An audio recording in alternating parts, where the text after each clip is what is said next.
来过来，这个状况是惊险万分。新北市蘆洲中英路甲永乐街口有一对爸仔囝过大路无行斑马线，差一点互公车弄着。加在第一时间，这个爸爸是救着后生倒退跳，赶紧来跳走。警方初步研判，这公车甲行人可能拢有违规。 公车伫路口准备要转弯，先入斑马线停2秒，看咧，才正弯，想要到这时阵，一对爸仔囝手牵手要过大路，险险互弄着，惊一个赶紧跳开。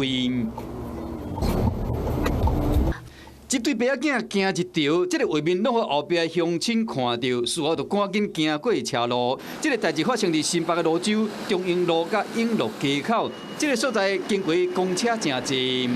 当然了，驾驶他有绝对的要礼让嘛，但行人自己要小心啊，走慢门会比较安全。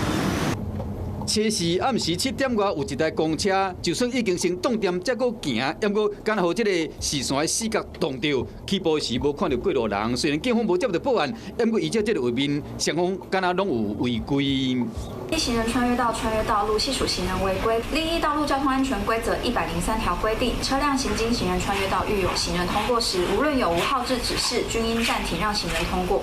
当时过路人无行斑马线，抑过公车嘛无让过路人，万一若发生车祸，双方拢有责任。